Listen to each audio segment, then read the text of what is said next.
नमस्कार, मैं रंजन कुमार अमृत न्यूज़ से आप सभी दर्शकों का हार्दिक स्वागत करता हूँ। हाथरस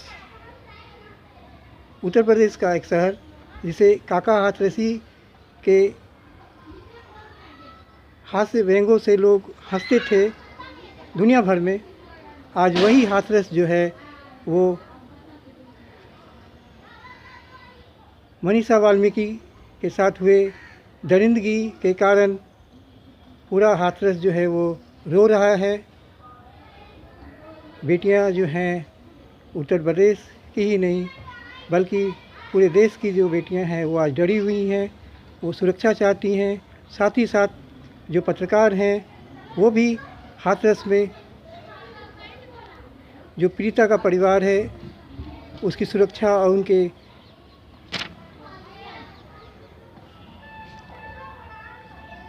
सुख दुख में साथ देने के लिए तत्पर हैं। लेकिन वहीं जो हाथरस की पुलिस है वो अपना असली रूप दिखा रही है। एक और जहां मुंबई में सुशांत सिंह राजपूत हत्याकांड के कारण लोग परेशान हैं, लोग न्याय चाहते हैं, दुनिया भर में लोग न्याय की मांग कर रहे हैं, वहीं दूसरी ओर बेटियों की सुरक्षा के लिए भी भारत के विभिन्न शहरों में मांग हो रही है कि उन्हें सुरक्षा दी जाए। 14 सितंबर की सुबह मनीषा वाल्मीकि और उसके परिवार के लिए बहुत ही अशुभ दिन था, क्योंकि उसी दिन जब मनीषा अपनी मां और भाई के साथ घास काटने के लिए खेत पर गई थी, बाजरे के खेत में, तभी खेत में 4 दरिंदे छिपे हुए थे और उसने मनीषा के दुपट्टे यानी चुन्नी को गर्दन में फंसाकर उसे घसीटते हुए ले गया खेत में। और 4 दरिंदे संदीप, रामू, लवकुश और रवि, ये चारों ने उसके साथ दुष्कर्म किया, उसकी जीभ काट डाली, रीढ़ की हड्डियां तोड़ दी, गर्दन की हड्डी भी टूट गई। जैसा कि उसके परिवार वालों ने बताया, उसके छोटे भाई ने बताया। और डाइंग डिक्लेरेशन यानी मरने के समय जो पुलिस को अपनी दुखड़ा सुनाई मनीषा ने, उसमें बताया कि उसके साथ किस तरह से दुष्कर्म हुआ। यह पहली बार उसके साथ दुष्कर्म का प्रयास नहीं हुआ, पहली बार तो वो असफल हो गए, लेकिन दूसरी बार उसने उसका यह हाल बना दिया।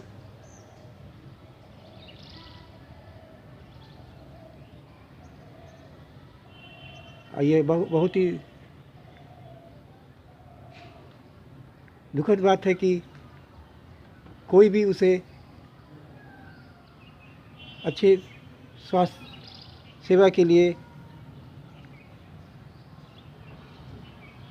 दिल्ली या निर्भया की तरह उसे विदेश भेजने का प्रयास नहीं किया। वहाँ के न तो एमएलए या डीजीपी या वहाँ के अन्य मंत्री वगैरह कि जब हालत नाजुक हो गई तो उसे अलीगढ़ के जवाहरलाल नेहरू कॉलेज हॉस्पिटल में भर्ती कराया गया। जब उसकी हालत और दयनीय हो गई तो उसे एम्स लाने का प्लान किया गया था, लेकिन एम्स उसे नहीं लाया गया, जबकि उसे सफदरजंग अस्पताल में भर्ती कराया गया।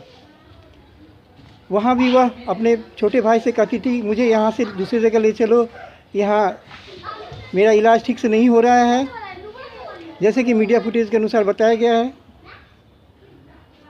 लेकिन 29 सितंबर को मनीषा वाल्मीकि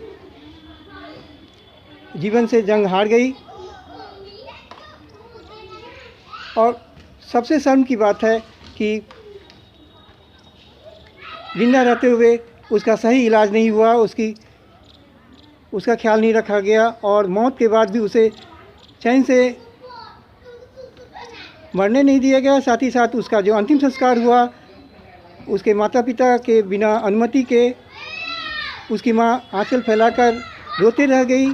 डीएम साहब हाथरस के डीएम साहब के पास सामने एम्बुलेंस पर रोती रह गई कि मुझे अपनी बेटी का चेहरा देखने दो। उसे उसका चेहरा नहीं देखने दिया गया। वो अपनी बेटी को अपने घर लाना चाहती थी, मनीषा की माँ, ताकि उसे विदाई के समय हल्दी उनके हाथों में लगा सके, क्योंकि उसकी शादी नहीं हुई थी। मनीषा वाल्मीकि की इच्छा थी कि उसका परिवार खुशहाल रहे, लेकिन आज जो स्थिति है मनीषा वाल्मीकि के परिवार की, वह बताने योग्य नहीं है। सभी दुखी हैं, सभी भयभीत हैं। मनीषा वाल्मीकि के छोटे भाई को छिप करके मीडिया कर्मी के पास आकर के बताना पड़ता है कि क्या समाचार है, उन्हें किस तरह से हाथरस की पुलिस उन्हें, उनके परिवार को घेर करके रखी है। और सबसे शर्मनाक बात है, कायरतापूर्ण कार्य है कि मनीषा वाल्मीकि के शव को बिना उनके परिवार की अनुमति के रात्रि में लगभग 2:45 बजे के बाद 2:45 बजे एक खेत में उसे जला दिया गया, लावारिस लाश की तरह।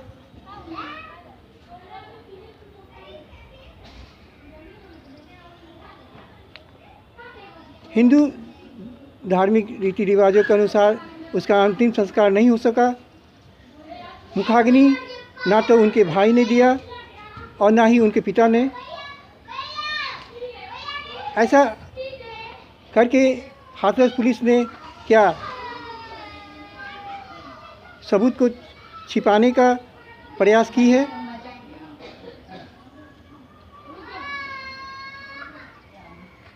और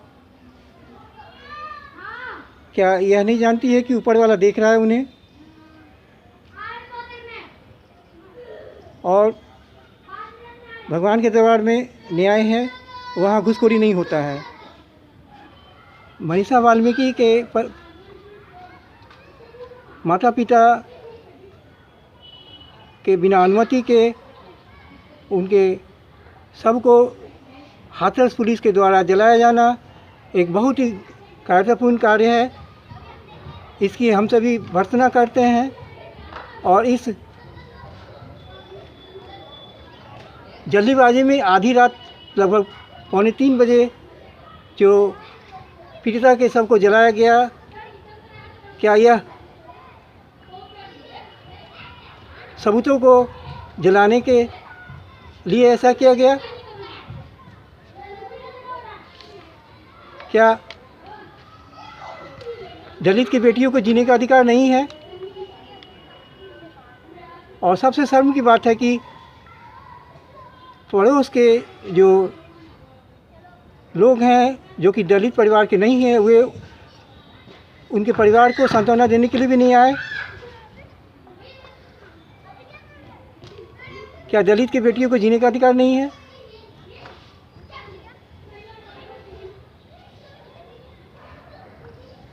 बलात्कार हो या सामूहिक बलात्कार, जो पीड़िता होती है चाहे किसी भी जाति धर्म का हो, सभी पीड़िता एक ही है।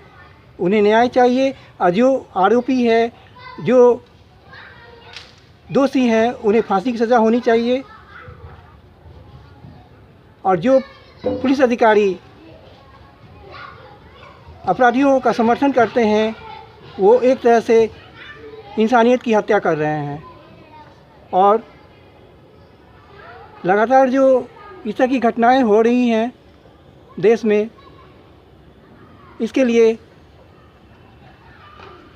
पुलिस विभाग में जो भ्रष्टाचार है वो जिम्मेदार है, क्योंकि लोगों को पुलिस पर से विश्वास हट गया है। उन्हें अब पुलिस प्रशासन और न्याय प्रणाली पर विश्वास नहीं है। जैसा कि सुशांत सिंह राजपूत के केस में है, मुंबई में जो नौटंकी चल रहा है, और साथ ही साथ अभी हाथरस में भी नौटंकी चल रहा है, उसी तरह का मामले को दबाने का प्रयास किया जा रहा है। पीड़िता मनीषा वाल्मीकि का पूरा परिवार, उनकी माँ, उनका छोटा भाई, साथ ही साथ भीमराव अंबेडकर के प्रपौत्र राजरत्न अंबेडकर और बालिका अधिकार और महिला अधिकार कार्यकर्ताओं की मांग है कि मनीषा वाल्मीकि गैंगरेप और हत्या कांड में सीबीआई की जांच होनी चाहिए, क्योंकि यह हत्याकांड ही है, क्योंकि सही जांच, सही इलाज नहीं हुआ उसका। वह हाथरस की निर्भया थी। उत्तर प्रदेश के माननीय मुख्यमंत्री पीड़िता के परिवार को न्याय दिलाएंगे। साथ ही साथ सीबीआई जांच की भी मैं मांग करता हूं कि सीबीआई जांच हो, पीड़िता को न्याय मिले। और इस संदर्भ में मैं भारत के माननीय प्रधानमंत्री से भी कहूँगा कि कुछ कठोरतम नियम कानून बनाए जाए, ताकि भारत में बेटियां खुशियों के साथ अपना जीवन व्यतीत कर सके या पढ़ लिख कर भारत का नाम दुनिया में रोशन कर सके। इसी शुभकामनाओं के साथ मैं रंजन कुमार, अमृत न्यूज़, पटना, बिहार। नमस्कार।